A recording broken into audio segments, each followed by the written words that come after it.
बिस्मिल्लाहिर्रहमानिर्रहीम। आज का हमारा टॉपिक है resistivity and it's dependence upon temperature. Resistivity और उसकी डिपेंडेंस के बारे में जानने से पहले हम देखते हैं कि रेजिस्टेंस क्या होती है। रेजिस्टेंस के बारे में आप बहुत डिटेल से पढ़ चुके हैं कि रेजिस्टेंस जो है वो measure of the opposition to the current flow होती है किसी भी इलेक्ट्रिकल सर्किट में, कि करंट फ्लो में कितनी अपोजिशन जो है वो मौजूद है। अब ये एक्सपेरिमेंटली देखा गया है कि रेजिस्टेंस जो है वो डायरेक्टली प्रोपोर्शनल होती है लेंथ ऑफ द वायर के, और इन्वर्सली प्रोपोर्शनल होती है cross sectional area of the wire के। अब अगर इन दो प्रॉपर्टीज़ को जो है वो आप कंबाइन कर दें तो आप देखेंगे कि रेजिस्टेंस जो है वो प्रोपोर्शनल होती है L/A के, यानी लेंथ के डायरेक्टली प्रोपोर्शनल होती है और एरिया के इन्वर्सली प्रोपोर्शनल होती है।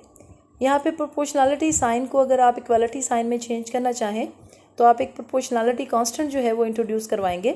इस केस में वो प्रोपोर्शनलिटी कांस्टेंट है रो, और रो जो है वो कहलाता है रेजिस्टिविटी और specific resistance of the material of the wire. तो ये जो रो है ये एक्चुअली आपकी रेजिस्टिविटी है, इसको आप स्पेसिफिक रेजिस्टेंस भी कह सकते हैं। यहाँ से अगर आप देखें कि रेजिस्टेंस जो है वो करेक्टरिस्टिक है किसी भी पार्टिकुलर वायर की, जबकि रेजिस्टिविटी जो है वो प्रॉपर्टी है material of which the wire is made, यानी उस मटेरियल की प्रॉपर्टी है। जब आप रेजिस्टेंस की बात करते हैं तो रेजिस्टेंस में आप देखते हैं कि रेजिस्टेंस डिपेंड करती है नेचर पे, उसका टेम्परेचर क्या है, उसकी ज्योमेट्री क्या है, यानी लेंथ कितनी है, एरिया कितना है। लेकिन जब आप बात करते हैं रेजिस्टिविटी की तो वो किसी पार्टिकुलर मटेरियल पे डिपेंड करती है कि कौन से मटेरियल से वो वायर बनी हुई है, यानी वो डायमेंशन पे डिपेंड नहीं करती, उसकी नेचर पे डिपेंड करती है या फिर टेम्परेचर पे डिपेंड करती है। तो यहाँ से अगर आप रेजिस्टिविटी जो है उसको देखना चाहें कि रेजिस्टिविटी की क्या डेफिनेशन है, तो आप रो को सेपरेट करके देखें इक्वेशन नंबर 13.6 से, तो आप देखेंगे रो आपके पास आएगा RA/L। तो यहाँ से आप देखते हैं कि ये आपकी रेजिस्टिविटी की डेफिनेशन देता है, रेजिस्टिविटी या जिसको आप स्पेसिफिक रेजिस्टेंस भी कह सकते हैं। तो यहाँ से आप बताते हैं कि ये एक्चुअली रेजिस्टेंस है of a metre cube of a material. Metre cube of a material कह लें या आप सिंपली कह लें कि इलेक्ट्रिकल रेजिस्टेंस है of a conductor of unit cross sectional area and unit length.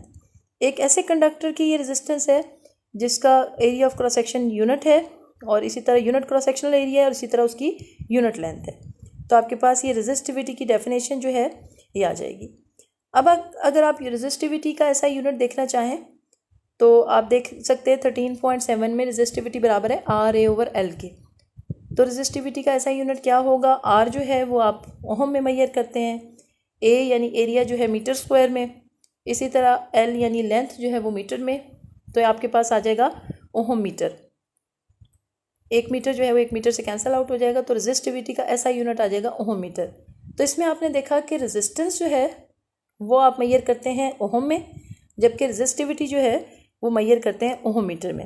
इसी तरह से रेजिस्टेंस जो है वो डिपेंड करती है नेचर पे, उसकी डायमेंशंस पे, उसके टेम्परेचर पे किसी भी वायर के, जबकि जो रेजिस्टिविटी है वो सिर्फ उसकी नेचर या उसके टेम्परेचर पे डिपेंड करती है। तो यहाँ से आप इन दोनों चीज़ों को यानी रेजिस्टेंस और रेजिस्टिविटी को डिफ्रेंशिएट कर सकते हैं। अब आप बात करते हैं कंडक्टेंस की। जब आप रेजिस्टेंस की बात करते हैं तो वो opposition to the flow of current होती है। इसी तरह जब आप कंडक्टेंस की बात करते हैं तो आप देखते हैं कि वो कितने करंट को अलाउ करती है फ्लो करना, यानी कंडक्टेंस जो है वो रेजिस्टेंस की एक ऑपोजिट प्रॉपर्टी है। ये भी हमारे पास एक इलेक्ट्रिकल प्रॉपर्टी है मटेरियल की, और ये ऑपोजिट टू द रेजिस्टेंस है। यानी आप रेजिस्टेंस का अगर रेसिप्रोकल ले लें तो ये कंडक्टेंस होगा। तो कंडक्टेंस बराबर है 1 ओवर रेजिस्टेंस के, यानी रेसिप्रोकल ऑफ रेजिस्टेंस के। क्योंकि रेजिस्टेंस का यूनिट आपके पास ओहम है, तो कंडक्टेंस का यूनिट जो है इसका रेसिप्रोकल ले लेंगे, या फिर आप ओहम को अगर जो है वो उल्टा पढ़ के देखें तो वो मोह है, या फिर आप इसको साइमन कह सकते हैं। तो ऐसा यूनिट ऑफ द कंडक्टेंस जो है वो मोह या साइमन है। जब आप रेजिस्टेंस की बात करते हैं तो आप रेजिस्टिविटी की बात करते हैं, जब आप कंडक्टेंस की बात करते हैं तो आप कंडक्टिविटी की बात करते हैं। तो जैसे कंडक्टेंस जो है वो रेजिस्टेंस का रेसिप्रोकल है, इसी तरह कंडक्टिविटी भी रेजिस्टिविटी का रेसिप्रोकल है। तो कंडक्टिविटी जो है इसको सिग्मा से ज़ाहिर किया जाता है, और ये रेजिस्टिविटी का रेसिप्रोकल है, यानी 1/रो। रो क्या है आपके पास, रेजिस्टिविटी। तो आप कह सकते हैं 1/ρ आपके पास कंडक्टिविटी है। अब आप इसके लिए देखें कंडक्टिविटी का क्या यूनिट है। आपने देखा कि रेजिस्टिविटी का यूनिट आपने पढ़ा ओहम मीटर, तो कंडक्टिविटी का यूनिट क्या है, पर ओहम पर मीटर। तो आप कह सकते हैं कि कंडक्टिव का यूनिट पर ओहम पर मीटर है, यानी उसका रेसिप्रोकल है। अब इसमें रेजिस्टिविटी जो है डिफरेंट मटेरियल्स की वो मेजर की गई है और उसको आपको टेबल में दिखाया गया है। टेबल नंबर 13.1 अगर आप देखें तो इसमें डिफरेंट मटेरियल्स या डिफरेंट सब्सटेंसेस जो हैं उनकी रेजिस्टिविटी मेजर की गई है और मेंशन की गई है, जो कि फर्स्ट कॉलम है रो, जिसको ओम मीटर में जो है वो मेजर किया गया है। वो आप देख सकते हैं सिल्वर की, कॉपर, गोल्ड, एल्युमिनियम, टंगस्टन, ये सारे मटेरियल्स जो हैं वो आपको दिखाए गए हैं कि इनकी रेजिस्टिविटी क्या है। इसको अगर आप देखें तो आपके पास सिल्वर और कॉपर जो है इनकी लीस्ट रेजिस्टिविटी है, यानी सबसे कम रेजिस्टिविटी सिल्वर और कॉपर की है। सिल्वर की रेजिस्टिविटी 1.52 इंटू 10⁻⁻8, जबकि कॉपर की रेजिस्टिविटी 1.54 इंटू 10⁻⁻8। तो यहाँ से आपको नजर आता है कि बाकी तमाम जो मटेरियल हैं उनकी रेजिस्टिविटी इन दोनों मटेरियल से ज़्यादा है। तो इसमें आप देख सकते हैं कि it may be noted from table number 13.1 that silver and copper are two best conductors. तो आप कह सकते हैं क्योंकि इनकी रेजिस्टिविटी सबसे कम है तो ये बेस्ट कंडक्टर्स हैं, यानी इनकी कंडक्टिविटी सबसे ज़्यादा है। That is the reason the most electrical wires are made of copper. Copper से बनती हैं या सिल्वर से बनती हैं, क्योंकि कॉपर उससे चीप है, तो कॉपर से जो है आपकी सबसे ज़्यादा वायर्स जो हैं, इलेक्ट्रिकल वायर्स जो हैं वो बनाई जाती हैं। अब हम इसमें देखते हैं कि रेजिस्टिविटी जो है, ये तो हमने देख लिया कि रेजिस्टिविटी होती क्या है, उसकी डेफिनेशन क्या है, उसका ऐसा यूनिट क्या है। अब हम देखने जा रहे हैं कि रेजिस्टिविटी जो है वो टेम्परेचर पे कैसे डिपेंड करती है। रेजिस्टिविटी जो है किसी भी सब्सटेंस की वो डिपेंड करती है टेम्परेचर पे। एक तो नेचर पे डिपेंड करती है, जैसा कि आपने देखा कि सिल्वर और कॉपर की रेजिस्टिविटी बाकी मटेरियल्स के मुकाबले में सबसे कम थी। दूसरी जो डिपेंडेंस है वो है टेम्परेचर पे। टेम्परेचर पे कैसे डिपेंड करती है, इसको देखने के लिए आप देखेंगे कि जब आपका इलेक्ट्रिक करंट फ्लो करता है तो उसमें फ्री इलेक्ट्रॉन्स जो हैं उस मटेरियल से फ्लो करते हैं, तो वो एनकाउंटर करते हैं with the atoms of the lattice के साथ। यानी वो जो सब्सटेंस है, वो जो मटेरियल है, उसके एटम्स के साथ वो क्या करते हैं, कोलाइड करते हैं या एनकाउंटर करते हैं, जिसकी वजह से क्या होता है कि उनका जो टेम्परेचर होता है वो इंक्रीज़ हो जाता है। वो अपनी काइनेटिक एनर्जी ट्रांसफ़र करते हैं to the atoms of the lattice को। तो इसमें होता है कि जब टेम्परेचर इंक्रीज़ किया जाता है तो वो जो लेटिस के एटम्स हैं वो जो वाइब्रेट कर रहे होते हैं, उनका एम्पलीट्यूड ऑफ द वाइब्रेशन जो है वो इंक्रीज़ हो जाता है। जब amplitude of the vibration increase होता है तो अब इलेक्ट्रॉन्स के उनसे टकराने के चांसेस जो हैं वो भी इंक्रीज़ हो जाते हैं, यानी प्रोबेबिलिटी ऑफ देयर कोलिजन जो है विद फ्री इलेक्ट्रॉन्स वो भी बढ़ जाती है। तो फ्री इलेक्ट्रॉन्स के साथ जब वो ज़्यादा टकराएंगे, ज़्यादा कोलाइड करेंगे, तो उससे क्या होगा कि उनकी रेजिस्टेंस जो है या रेजिस्टिविटी जो है वो क्या हो जाएगी, बढ़ जाएगी।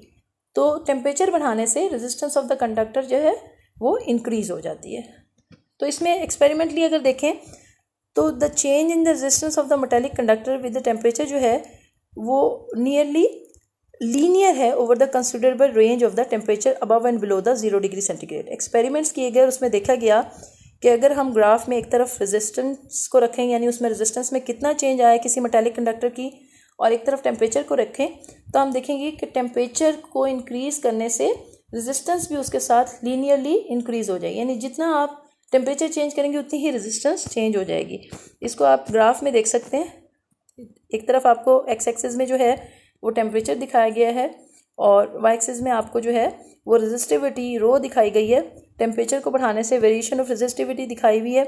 ये कॉपर के लिए विद टेम्परेचर दिखाई हुई है वो कैसे इंक्रीज़ होती है। यानी जब आप टेम्परेचर बढ़ा रहे हैं बिलो और अबव 0 डिग्री सेंटीग्रेड, तो आप देख रहे हैं कि रेजिस्टिविटी जो है वो भी इंक्रीज़ हो रही है, यानी एक लीनियर रिलेशनशिप जो है वो डेवलप हो रहा है। ये ग्राफ जो है वो एक्सपेरिमेंटली जो है वो बनाया गया है, यानी एक्सपेरिमेंट्स किए गए हैं, उसके बाद इस ग्राफ को ड्रॉ किया गया है। तो over such a range the fractional change in the resistance. अब अगर आप इस ग्राफ को देखें तो फ्रैक्शनल चेंज जो रेजिस्टेंस में है पर केल्विन, ये आपका कहलाएगा temperature coefficient of the resistance. यहाँ से आपको टेम्परेचर कोफिशिएंट ऑफ रेजिस्टेंस की डेफिनेशन मिल गई है। अब फ्रैक्शनल चेंज क्या होता है? Fractional change actually change divided by original, यानी जितना रेजिस्टेंस में चेंज होगा, यानी जो फाइनल रेजिस्टेंस है माइनस जो इनिशियल रेजिस्टेंस है, ये change in resistance divided by जो पहले उसकी ओरिजिनल रेजिस्टेंस थी वो आपके पास फ्रैक्शनल चेंज कहलाता है। तो आप देखें जो अल्फ़ा है आपके पास यहाँ पे वो जाहिर करता है टेम्परेचर कोफिशिएंट ऑफ रेजिस्टेंस को इक्वेशन नंबर 13.9 में। अल्फ़ा जो है वो टेम्परेचर कोफिशिएंट ऑफ रेजिस्टेंस को जाहिर करता है। ये किसके बराबर है? R T minus R naught. R T यहाँ पे क्या है? रेजिस्टेंस है at temperature T. Temperature T कोई भी टेम्परेचर हो सकता है। माइनस आर नॉट क्या है? Resistance at temperature 0 degree centigrade और 0 केल्विन। तो यहाँ पे आपके पास ये चेंज इन रेजिस्टेंस आ रहा है, यानी टी टेम्परेचर पे जो रेजिस्टेंस थी माइनस 0 डिग्री सेंटीग्रेड पे या 0 केल्विन पे जो रेजिस्टेंस थी उसका जो है वो चेंज इन रेजिस्टेंस आ रहा है। और आर नॉट फिर आपकी जो ओरिजिनल रेजिस्टेंस थी वो यानी 0 डिग्री पे जो रेजिस्टेंस थी। और टी क्या है? पर केल्विन आपने लेना है, तो आपने पर केल्विन यानी टी के साथ इसको डिवाइड कर दिया। तो ये आपका क्या है? ये टेम्परेचर कोफिशिएंट्स ऑफ रेजिस्टेंस का फॉर्मूला है इक्वेशन नंबर 13.9 में। यहाँ पे आप सिंपली बता सकते हैं आर टी और आर नॉट जो है रेजिस्टेंसेज हैं सिंपली 0 पे और टी पे। अब यहाँ पे आप जानते हैं कि रेजिस्टिविटी जो है रो जो है हमने उसके लिए फॉर्मूला पीछे ड्राइव किया इक्वेशन नंबर 13.6 में कि रो टी अगर आप सिंपली रो ले लें तो उसमें आपने देख लिया कि आर जो है वो रो एल ओवर ए के बराबर था। अगर आप आर टी ले लें तो वो रो टी एल ओवर ए के बराबर होगा। इसी तरह अगर आर नॉट ले लें तो वो रो नॉट एल ओवर ए के बराबर होगा।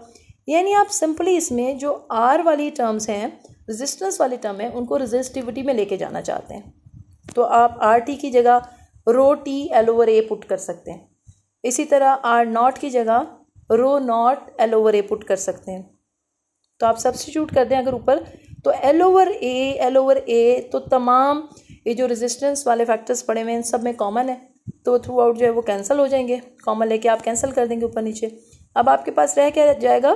13.9 जो इक्वेशन है इन टर्म्स ऑफ रेजिस्टिविटी आपके पास आ जाएगी। सिंपली जहाँ था आर टी वहाँ आप लिखेंगे रो टी और जहाँ था आर नॉट वहाँ आप लिखेंगे रो नॉट। तो यहाँ पे रो नॉट क्या है? जैसे वो आर नॉट जो था वो रेजिस्टेंस थी एट टेम्परेचर 0 डिग्री सेंटीग्रेड, यहाँ पे रो नॉट जो है वो रेजिस्टिविटी है 0 डिग्री सेंटीग्रेड पे और रो टी जो है वो रेजिस्टिविटी है टी डिग्री सेंटीग्रेड पे। तो यहाँ पे आप देखें कि टेबल में आपको ऊपर जो है आपने जो अभी टेबल ऑब्जर्व किया था जिसमें आपने रेजिस्टिविटी देखी थी, इसमें आपको टेम्परेचर कोफिशिएंट्स भी जो हैं वो दिए गए हैं डिफरेंट सब्सटेंसेस के। तो इसके अंदर अगर आप उसमें ऑब्जर्व करें तो आप देखेंगे देयर आर सब substances like germanium, silicon whose resistance decreases with increase in temperature. कुछ सब्सटेंसेस ऐसे हैं जैसा कि सेमीकंडक्टर्स हैं जो कि जर्मेनियम और सिलिकॉन है, इनका नेगेटिव टेम्परेचर कोफिशिएंट होता है, यानी अगर टेम्परेचर इंक्रीज़ की जाए तो इसकी जो रेजिस्टेंस है वो डिक्रीज़ हो जाती है। यानी टेम्परेचर के इंक्रीज़ के साथ बाकी तमाम सब्सटेंसेस जो हैं उनकी रेजिस्टेंस इंक्रीज़ होती है, लेकिन जो सेमीकंडक्टर हैं जैसे कि जर्मेनियम या सिलिकॉन है इनकी टेम्परेचर के साथ जो है वो रेजिस्टेंस डिक्रीज़ हो जाती है। तो ये सब्सटेंसेस जो हैं नेगेटिव टेम्परेचर कोफिशिएंट्स जो हैं वो रखते हैं, जैसा कि आप देख सकते हैं।